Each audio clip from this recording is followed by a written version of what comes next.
Due to multiple requests for me to review BTS's newest album, ARIRANG, I've decided to give the people what they want. Stay tuned.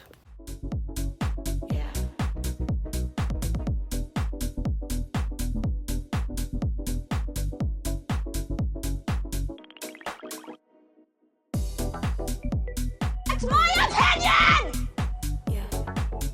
Don't you get it? Why can't anybody have an opinion but you? Firstly, my thoughts on the album cover. I am relieved that BTS is showing themselves in this style rather than doing the ridiculous boyish theme. I can't take it when more mature boy groups do aegyo and try to act all cutesy. It's too cringe for me. I like their suits and that they are trying to be a bit more manly. This is definitely an improvement from how they were styled in Butter era, for example. Gosh, that sounds so odd to say. Dynamite era, Permission to Dance era, you get the point. They look like businessmen, and I really appreciate when boy groups get older and develop a more sleek, sophisticated image that's quite classy. To be honest, the cover reminded me of their older song Dope when they're wearing ties in the music video. What a throwback. A simpler time. Now, going forward, before we get into discussing the songs one by one, this is BTS's first album release in 6 years. Their last album was B, released in 2020 during the pandemic, so this was highly anticipated by their fans, ARMY, and from what I've read online, they've all finished their mandatory military service. There's no photos of Yoongi in the uniform. I saw that he had a shoulder injury in 2020, so he didn't do the typical military service and instead served as a social service agent. Now, I'm no expert on Korea and how their system works, but I just wanted to point it out that their enlistment periods are all done and explain the large gap in music releases, but most of you probably already knew that. But this is a big reason why I'm not huge on boy groups, the mandatory military service. Anyways, let's start, shall we? 1. Body to Body. I honestly thoroughly enjoy this song, but I can't shake the feeling that Swim made much more sense as an opener for the album. The ending of Body to Body makes me think of ancient tribal singing, like throat singing.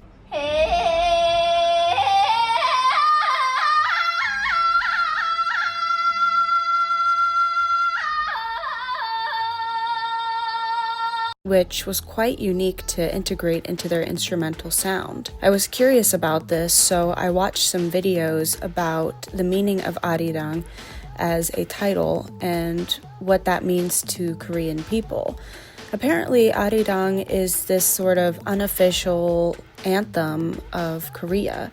It's hundreds of years old, and some view it as a song uniting both North and South Korea before they were separated. So I guess this makes sense to have Body to Body as the intro song, since they had a snippet of a version of ARIRANG in it. Apparently there are many different versions of ARIRANG, and BTS has even performed a version themselves. I really enjoy the chorus of Body to Body, and I think this is a good song. I find it to be fun to listen to. I did think that Jimin's voice definitely sounds like it has changed in some way, but to be fair, I got into BTS during their debut, and he was around 16 or 17, I believe. So it makes sense that most of the music that I've listened to of theirs is when he was still in his early 20s as well.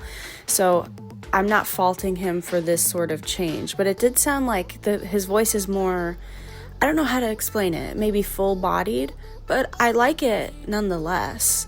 I really like how Jungkook and Jimin sing the body-to-body lines, and yeah, this is a good intro song, even though I think Swim would have made much more sense. Maybe y'all are expecting me to flame every single song on here. Don't get me wrong, there's definitely some I do not like, but there are definitely some enjoyable songs within this album. 2. Hooligan. I am very biased to not like rapping as much in K-pop songs. J-Hope's laughing has me cackling because I can't take the track seriously very quickly into listening to it. Hooligan subtly reminds me of their No More Dream debut era, which I remember seeing on a K-pop TV channel when I was staying in a hotel in Australia back in 2013. Just a little bragging there that I've known about them since debut.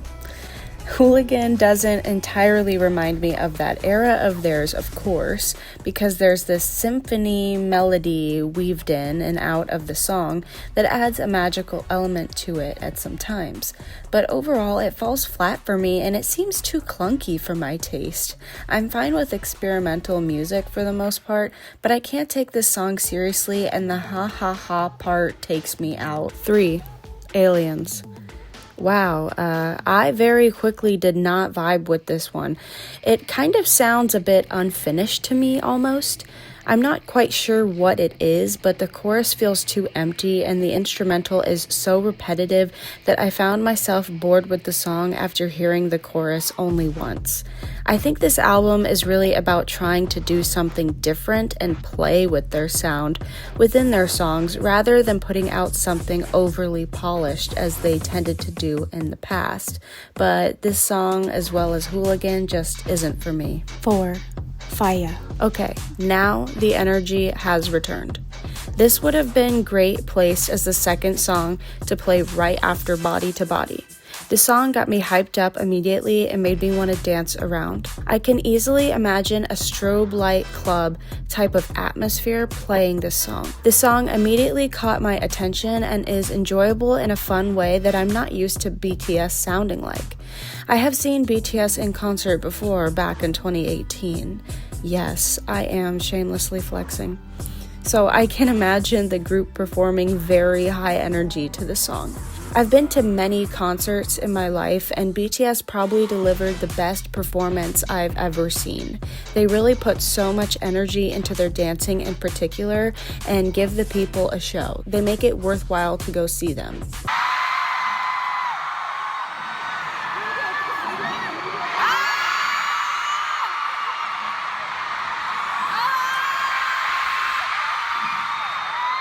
Five. 2.0. This type of hip-hop style fits them a lot better than songs 2 and 3, Hooligan and Aliens. But then the song sort of lost me when Jimin went, "You know how we do. Like, I feel a bit conflicted about this song because I vibe with it and then I feel confused at the direction it's going. I must admit I didn't like how Jungkook said, "You know how we do," either, but his part was especially jarring, at least at first listen. The repetition seems to be the main stumbling block within this song, such as RM going pop, pop, pop, pop, and the members in unison going yeah, yeah, yeah, yeah, yeah. It feels a bit too juvenile in the repetition aspect that I can't take it very seriously. This sounds like a reject from their 2013 debut days. 6. Number 29. There is no singing in this song, but just a low frequency buzzing sound. When I put my phone up to my ear, it just sounded like a loud fan or refrigerator or an AC unit. I guess this was supposed to function as an interlude for the album, but it's way too low that my ear damn near blasted off when Swim Auto played. Even if the interlude is really quiet and toned down, it should be audible and not sound like silence. I wonder what the significance of the title is also. How could I rate this other than a 0 out of 10? I'm not rating all the songs because I don't want to, I'll just rank them at the end. But seriously, it's barely even audible. An interlude can be simple, but this was way too low effort to even be included in the lineup. Now maybe I'm reaching here, but this thought just came to me. Is this perhaps RM's way or another one of the members' way of being inspired by the Beatles' infamous number 9 track? I personally loathe that and don't even consider it to be music. It sounded more like a hypnosis ritual that I was listening in on. I only say this because of the title. Perhaps it is a slight nod to number 9 since this is titled number 29. Or maybe I'm just reaching. But one thing I want to add before I go on to the 7th song is I looked up online what is the meaning of number 29 on BTS's album. And apparently it's supposed to honor Korea, like their heritage as Koreans, because it's supposed to be a faint tolling of the divine bell of King Song-dok. and you know, that stuff I was saying with number 9 and the Beatles, my thoughts were wrong, apparently, and it is the 29th national treasure. It's the sound of the sacred bell. And apparently it's supposed to act as a transition from the hyper songs to the more calming songs. Yeah, I still am not a fan of this, and I think it should have been made louder, but at least it's cleared up that there actually was some meaning to it. But again, I don't view this as music. 7. Swim. I'm covering this song in my March 2026 K-pop review, but I'll review it here as well. I don't hate this song, but on the same note, I'm not crazy about it. I enjoyed the music video a lot and the ocean setting of it. I wasn't sure what storyline the music video was trying to depict though. Swim is simple in its sound, but I don't mind that. I do find it a bit off-putting that it's fully English, but all K-pop groups who find success in the US eventually lean more towards singing in English.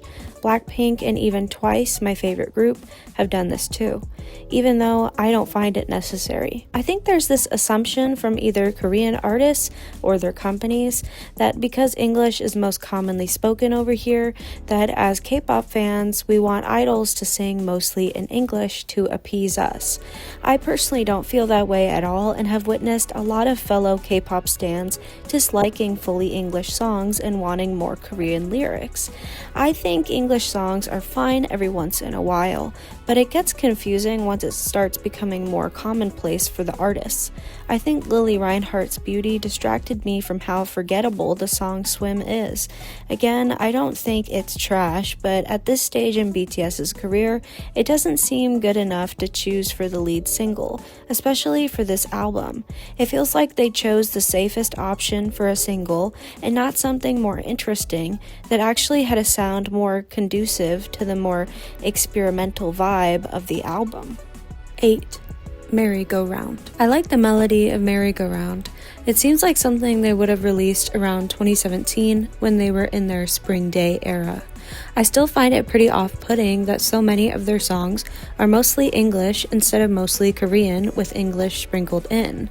I like the use of auto-tune towards the end of the song as it switched up the song in a necessary way for it to not feel too repetitive, but I still see this as a typical B-side. It's just alright.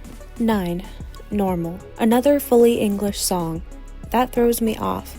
Okay, I get that not all the members are fluent, but if you're going to make so much of your music in English, it might be good to focus on getting the pronunciation down a bit better, because especially when Jimin and V are singing, I can find it a bit confusing and it seems like cursive singing.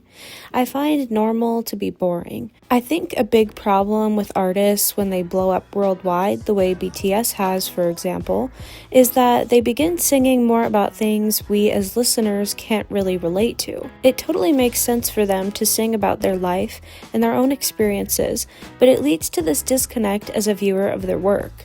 I think it gets old to talk about fame and living the fast life, and to be honest, from the album cover, I expected something a bit more down to earth with depth.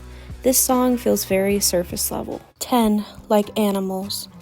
I immediately liked this song because it has a moody and darker feel to it. I like the sensual nature of Like Animals. I admire how it's clearly playing on erotic elements, but it's not overly raunchy. This song seems to incite a scenario in my mind of being so addicted to someone that it turns you into an animal, that craves them in a way that turns primal and darker than pure love.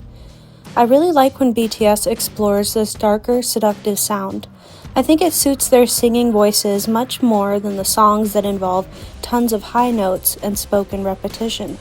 The guitar solo at the end was refreshing too, because I feel like there's a noticeable lack of guitar in a lot of K-pop songs, and it's usually so electronic focused. Like Animals was one of the best songs on the whole album for me. 11. They Don't Know About Us. I like the old school sample at the beginning, and I like the instrumental, but the repetition, man, it's really frustrating as a listener, and it seems like less effort was put into the songs than should have been. I really enjoy the part where Jin goes, I can show you love, I can show you. If you wanna know me, what can I do for you? I'm like, dang, he sounds seductive and good at that point. It's really flattering for his voice. I don't even mind Suga's rapping part and thoroughly enjoyed how he sounded. It's cool to hear Jungkook return to rapping like he did more so in their debut era, but that down right down part is annoying and it makes the song fall flat despite having a really good foundation musically to be enjoyable. So They Don't Know About Us could have been great, but I just can't get behind liking the entire song. But Jin really slayed this song. 12. One More Night. I can't help but highly compliment this instrumental. It's so dreamy, and I am a sucker for that dreamy, floating feeling that certain music can evoke. There's definitely a lot of pop influence in this track, and a club sound is obvious too, but I enjoy it. It's fun. This song has good energy and made me smile because it immediately made me want to move. To be honest, something that I want to compare this song to is the Rainbow Road track in Mario Kart.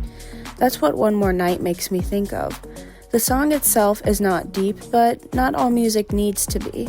I see this as one of the best songs on the entire album. The instrumental is especially strong with this one. 13. Please. I really want to like Please because the instrumental is next level, but overall the repetition of lyrics feels too lazy.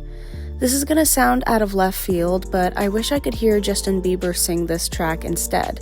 It seems quite reminiscent of the overall sound he had on his Swag album last year, but I digress. Please is alright, but the same issue keeps confronting my ears. Too much repetition and not interesting enough. Please isn't hard to listen to. It's actually easy to listen to compared to Hooligan, for example, but I find Please to be quite boring. It's lacking something, and I'm not sure what it is as I'm not a music producer. Maybe some more ad-libs would have helped. Something just feels a bit empty about this track, similar to how I felt about Aliens. Please had good roots to be better, but the lyrics make it really fall flat and just seem lazy. 14. Into the Sun. Okay. My eyes literally shot up and I had to pause the song right as that auto-tune singing started. It made me laugh, to be honest, just because it wasn't expected at all. I understand artists wanting to toy with their voice and use vocal effects. I'm not against that. To be honest, my reaction to this track made me remember the first time I heard The Monotones by The Neighborhood from their 2020 album Chip Chrome and The Monotones. Give that track a shot if you want to know what I'm talking about. I literally thought it was a woman singing, and the entire song has this sort of helium sound coating it. For Into the Sun, I don't know what to say about it. I find it boring. I feel like a broken record here, but I'm just trying to be honest.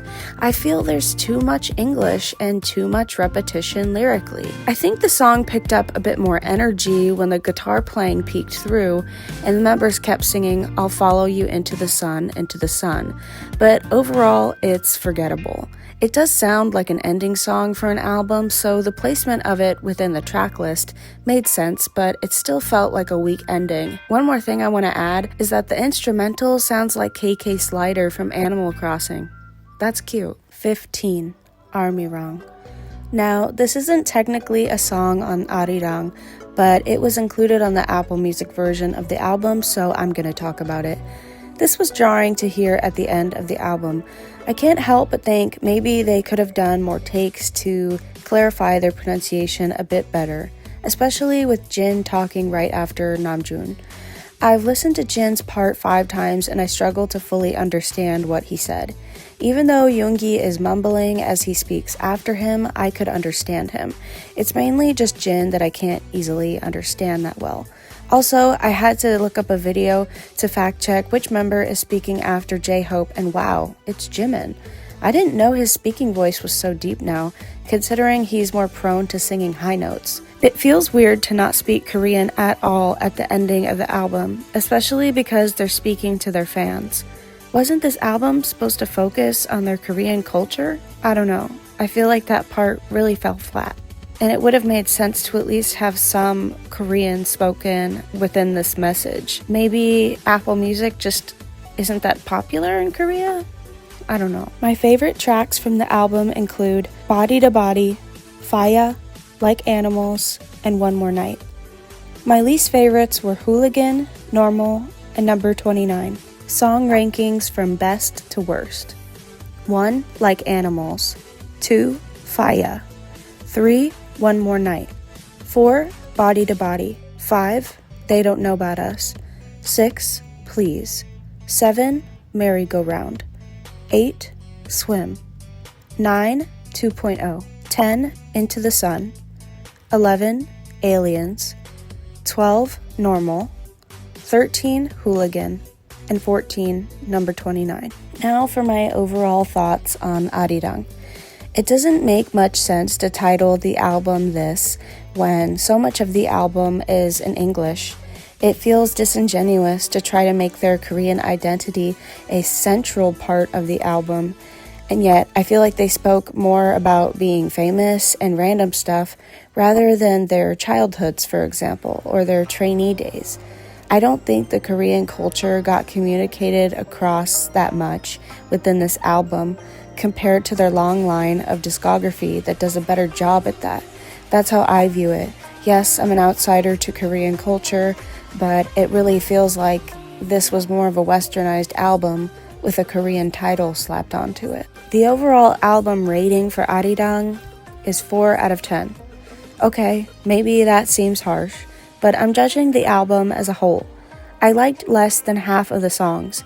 I'm not trying to dogpile on BTS. I go into every song with an open mind, and a lot of my comments are first impressions based. I don't know. Should I expect ARMY in the comments to come after me? I'd hope not, but BTS is so huge that it's hard to imagine everybody can be reasonable about music critiques. I feel like I went through each song in as much depth as I really could without talking y'all's ears off. And so yeah, I thought about it. I was going to give it a 5 out of 10, but I decided no, I'm going to give it a 4 out of 10 because I mainly liked 4 songs. Now there were like 14 songs. So technically I could have given like a 2 or 3 out of 10, but that felt too harsh to me. 4 out of 10. My concluding thoughts. I had multiple people comment that they wanted me to review this album. I wasn't originally intending to even listen to the full album, to be honest, but it seemed like a good video idea. I hope those of you that requested this liked my review, and yeah, everybody else as well. I'm curious to see, how did you feel about this album, ARIRANG, as a whole? Did you enjoy any songs? If so, which ones? Or perhaps, did you not like any of the songs? If so, that's fine. Music's subjective, and I just do these music reviews for fun since I've always been an avid music listener since childhood. It was sort of instilled in me to love a lot of music genres. I was really let down by how much English this album had. It feels like this album was for their English-speaking fans in particular, given that the ending message from the members features 0 Korean. I really think that they could have gone deeper into the message of ARIRANG and spoken more in depth about their private lives or their childhoods or maybe their sadder feelings. It felt too surface level for a title that's supposed to be so meaningful about their Korean identity. If it's supposed to be so connected to your Korean identity, then I think having this much English throughout the tracks was a big mistake. Also, as a gift to y'all who stuck around this long into the video, I figured I'd give you a clip of me fangirling over Jimin in 2018. Can you tell he's my bias?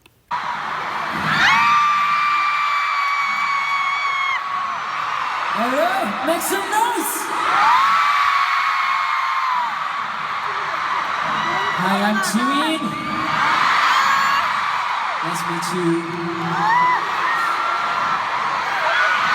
Anyways, like and subscribe if you enjoyed, and I'll see you in the next one. Thanks so much for watching.